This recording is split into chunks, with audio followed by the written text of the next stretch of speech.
Berlatar di Turki, dua orang wanita terlihat tengah mendatangi salah satu tempat praktik dukun. Menariknya, kedatangan mereka ternyata adalah untuk menanyakan nasib percintaannya di masa depan. Adalah Aznur, seorang gadis yang tengah jatuh cinta pada sosok pria idamannya. Namun tidak seperti kisah cinta pada umumnya, Aznur justru mencintai saudara sepupunya sendiri yang bernama Kudret.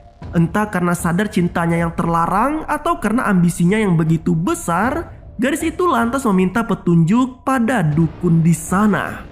Nah, biar nggak kaget di kala santuy, di film ini bakal banyak jump scare ya sob. Jadi tak ingetin dulu nih, biar filmnya nggak serem-serem amat. Oke, kita lanjut ya.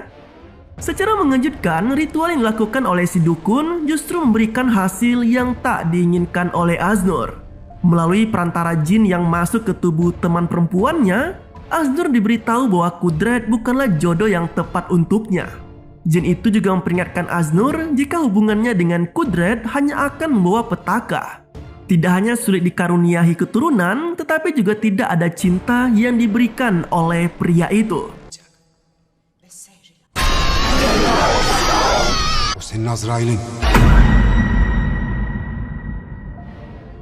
Nah, alasan itu juga yang membuat si dukun menyarankan Aznur agar segera menghilangkan perasaannya dan menjauh dari Kudret. Singkat cerita, 12 tahun pun berlalu. Perasaan cinta yang dulu pernah muncul ternyata tak sedikit pun luntur dalam diri Aznur. Bahkan ia diketahui sempat menjalin hubungan spesial dengan si Kudret. Parahnya lagi, hubungan gelap yang mereka lakukan ternyata telah membuat Aznur hamil. Alasan itulah yang mendorong wanita tersebut menemui Kudret dengan bermaksud untuk meminta pertanggungjawaban dari pria itu. Namun bukannya mendapat jawaban atau respon yang baik, Kudret yang pada dasarnya telah malu justru enggan mempertanggungjawabkan perbuatannya. Pria itu berdalih jika selama ini Aznurlah yang telah menggodanya dan tak ada sedikit pun perasaan cinta dalam dirinya. Apalagi jika sampai harus bertanggung jawab atas kehamilan sepupunya sendiri. Bahkan Kudret juga sempat memaksa Aznur untuk menggugurkan kandungannya. Terlebih pria itu kini juga diketahui telah memiliki istri dan anak yang tak mungkin ia tinggalkan begitu saja. Di sisi lain, kehidupan sederhana juga nampak begitu lekat dalam keluarga kecil Kudret. Istrinya yang bernama Nisa terlihat begitu tegar dengan lika-liku kehidupannya. Tidak hanya sabar dalam merawat ibunya yang sakit-sakitan, tetapi juga begitu menyayangi putrinya yang tunanetra. Dikisahkan saat Nisa tengah hamil besar, ia sempat mengalami sakit luar biasa pada kandungannya. Namun karena minimnya kesadaran dan lambatnya penanganan, Nisa terpaksa melahirkan anaknya secara prematur. Nah, kondisi itulah yang membuat putri mereka yang bernama Seda mengalami kelainan syaraf pada matanya, yang sekaligus membuatnya tak bisa melihat. Hal itu juga yang agaknya telah menjadi beban batin dan pikiran dalam diri Kudret. Seakan dialah yang menjadi penyebab kebutaan pada putrinya sendiri. Bahkan rasa penyesalan itu juga yang acap kali menjadi mimpi buruk bagi si Kudret. Seperti mimpinya yang kali ini, di mana Seda meminta tolong pada Kudret agar memasangkan kedua bola matanya.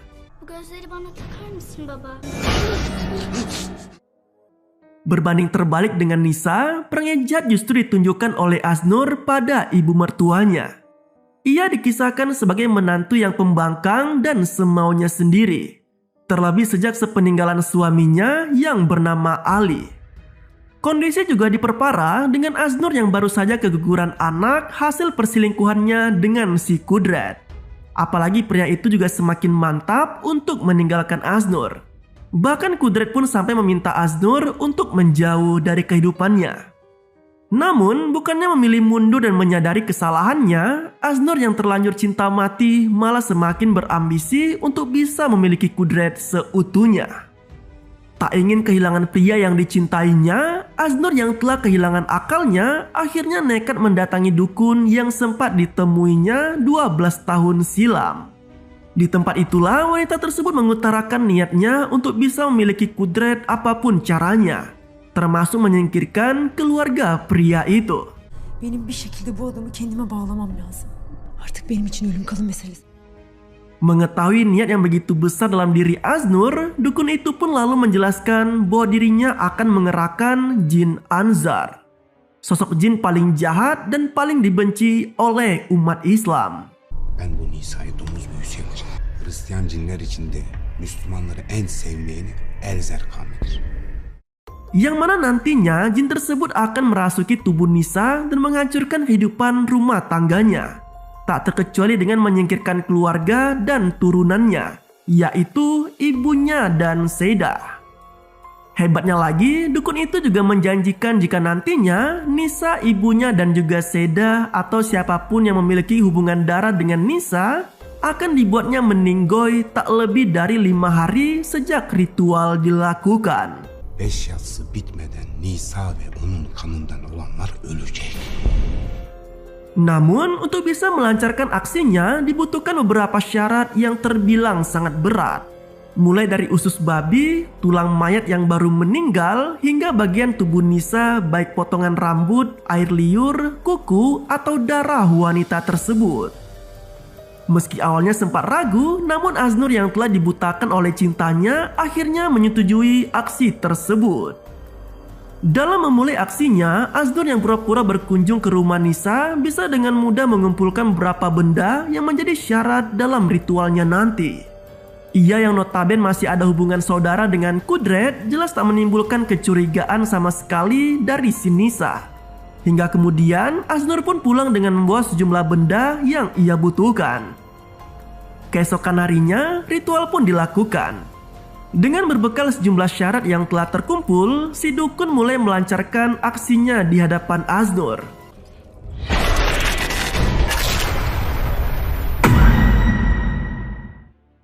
Di waktu yang sama juga, beberapa hal aneh mulai terlihat di rumah Nisa. Seolah menjelaskan bahwa aksi yang dilakukan oleh si dukun tadi memang benar-benar telah berimbas pada Nisa dan keluarganya. Nah, tak butuh waktu lama, efek dari ritual yang dijalani Aznur pun mulai terjadi. Di malam itu, Seda yang tengah menemani neneknya tiba-tiba dikejutkan dengan erangan sang nenek yang datang tanpa sebab. Padahal biasanya ibu dari Nisa itu selalu terdiam dalam sakitnya. Sama halnya dengan Nisa, ia yang saat itu baru saja selesai sholat seketika dikejutkan dengan munculnya potongan kepala babi yang jatuh tepat di hadapannya.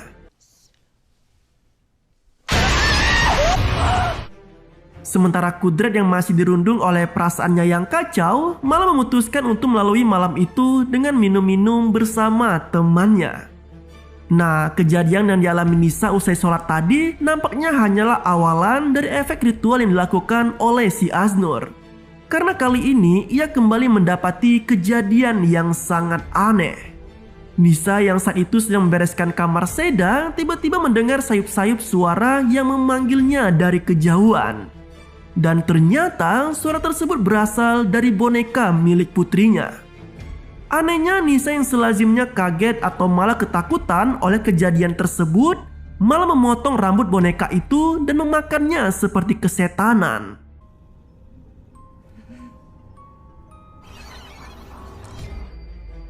Merasa janggal dengan beberapa kejadian yang dialaminya, Nisa lalu menceritakannya pada si Kudret.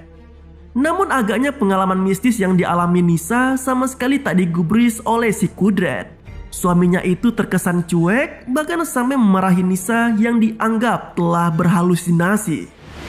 Kejadian aneh ternyata tidak hanya dialami oleh keluarga Nisa saja, karena ternyata hal serupa pun turut dialami oleh si Aznur.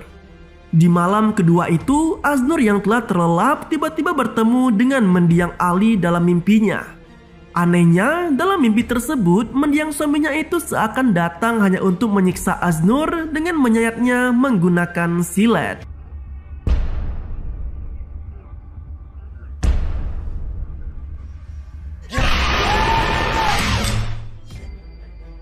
Nah, dari sinilah terungkap bahwa ternyata dulunya Ali meninggoy karena melakukan bundir. Aksi nekat itu dilakukannya lantaran cemburu dengan Aznur yang lebih mencintai Kudret ketimbang dirinya. Setelah berhasil dibangunkan oleh ibu mertuanya, Aznur kembali mengalami hal yang tak kalah mengejutkannya. Kali ini bukan kemunculan mendiang suaminya lagi, melainkan wanita itu justru mendapati adanya silet di kamarnya. Anehnya, silet yang melukainya itu ternyata adalah benda yang juga sempat digunakan oleh Ali dalam aksi bundirnya kala itu. Beralih ke Nisa, ia yang saat itu tengah memasak seketika dikejutkan oleh kemunculan ibunya. Wanita tua itu tiba-tiba bangkit dari ranjangnya dan berjalan sendirian ke arah dapur. Nisa yang melihatnya jelas tak percaya dengan apa yang dilakukan oleh sang ibu. Karena bagaimanapun juga ibunya itu selama ini diketahui telah lumpuh dan tak bisa beranjak sedikit pun dari ranjangnya. Anehnya lagi, ibu Nisa sekarang malah meraih panci yang sedang digunakan untuk memasak. Dan seketika ia menyiramkan seisi panci yang panas itu ke tubuhnya. Sontak, aksi tersebut langsung membuat ibu Nisa sekarat dan matoi saat itu juga. Malam ketiga pun tiba. Dan kini giliran Kudret yang mendapati pengalaman mistis seperti yang lainnya. Perasaannya yang saat itu tengah kacau tiba-tiba mendapati suara Seda yang mengungkapkan tentang penyebab kebutaannya. Seolah anak perempuan tersebut telah benar-benar tahu bagaimana perangai sang ayah selama ini.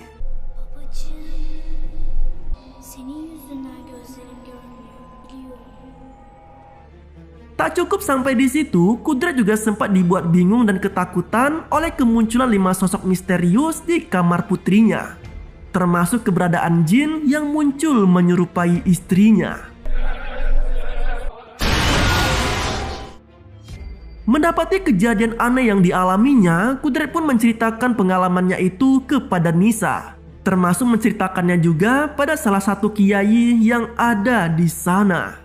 Nah, dari pertemuan inilah perlahan Kudret mulai menyadari bahwa keluarganya saat ini tengah terkena gangguan jin. Hal tersebut didasarkannya pada pengalaman yang hampir mirip dengan apa yang sempat dialami oleh kiai tersebut. Dari pengalaman itu juga, kiai bernama Tayyar itu pun akhirnya tergugah untuk membantu keluarga Kudret keluar dari gangguan jin tersebut. Nah, sementara itu, kejadian mistis juga tak henti-hentinya dialami oleh Nisa. Kali ini ia mendapati penampakan mendiang ibunya yang kembali hidup. Namun anehnya, sosok yang telah meninggoy tersebut justru terlihat begitu beringas menikmati roti di dalam toilet. Mendapati kejadian tersebut, Nisa pun dengan cepat berusaha sholat seraya ingin mengadukan apa yang dialaminya pada Yang Maha Kuasa. Bersama dengan datangnya Kudret yang mencoba menenangkannya.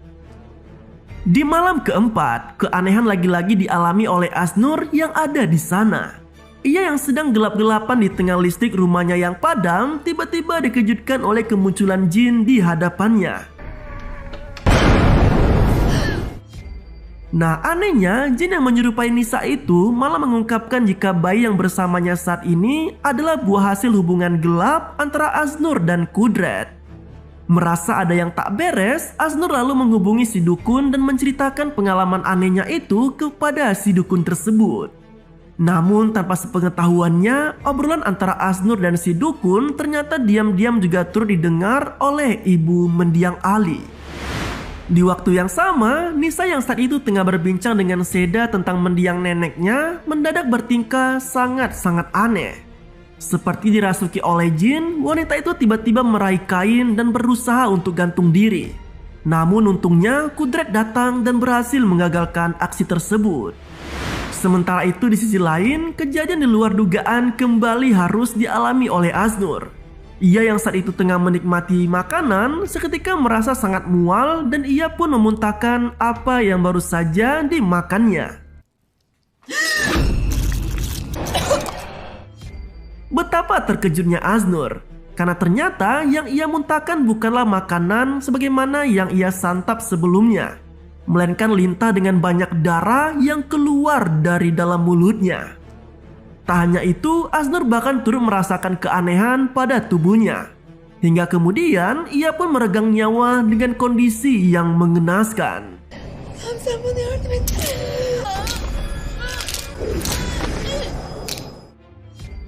Sementara itu, persiapan untuk meruqyah Nisa tengah dilakukan oleh Kudret dan Tayyar. Dalam momen itu juga, Kudret mengungkapkan bahwa dirinya baru saja diberitahu oleh ibu mendiang Ali. Jika sebelumnya ia sempat mendengar obrolan antara Aznur dan seorang dukun perihal ritual yang mereka lakukan. Nah, seolah tak kaget dengan cerita tersebut, Tayyar yang selama ini meyakini adanya orang jahil di belakang keluarga Kudret akhirnya semakin yakin untuk segera melakukan ruqyah pada diri Nisa. Namun untuk melakukannya jelas tidaklah mudah. Terlebih Aznur juga sempat membuat perjanjian dengan bangsa jin dalam ritualnya. Setelah semuanya siap, ruqyah pada Nisa pun dilakukan. Dengan membacakan ayat-ayat dan doa suci, tubuh Nisa yang terikat mulai menggeliat dan menunjukkan reaksi yang tak wajar. Namun siapa sangka, apa yang dilakukan Nisa ternyata dikendalikan oleh Seda yang juga berada tak jauh dari sana. Meski sempat terlibat cekcok akibat ruqyah yang dilakukan Tayyar, namun mereka akhirnya menyadari bahwa sesungguhnya jin yang memegang kendali penuh pada Nisa justru berada dalam tubuh Seda.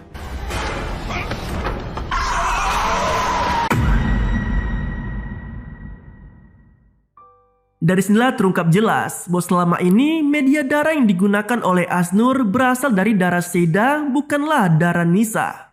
Dengan kata lain, pembalut yang sempat dibawa Aznur dari rumah Nisa ternyata adalah bekas pakai dari gadis tersebut yang diketahui baru saja mengalami menstruasi yang pertama kalinya.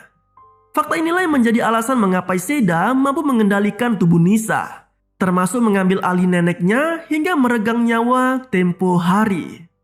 Hal itu dikarenakan jin Anzar yang diundang oleh si dukun justru bersemayam di dalam tubuh gadis kecil tersebut. Sementara Aznur sendiri menenggoy oleh jin Anzar bukan karena ulahnya yang telah membuat perjanjian dengan bangsa jin, melainkan karena dia merupakan bibi dari si Seda. Atau dengan kata lain, masih memiliki hubungan darah dengan gadis tersebut. Nah, di akhir film disebutkan bahwa Kudret, Nisa, dan Seda ditemukan tewas secara misterius di lantai bawah tanah sebuah masjid. Meski tak dijelaskan secara gamblang dalam film ini, namun bisa jadi kematian keluarga kecil itu terjadi oleh sebab yang sama. Dan kisah pada film ini pun berakhir dengan begitu tidak santuy. Nah, itulah alur cerita dari film berjudul Sicin yang rilis tahun 2014. Buat sobat yang suka dengan alur cerita dari kami, jangan sungkan untuk share video ini ya. Terima kasih telah menonton, sampai jumpa pada video selanjutnya.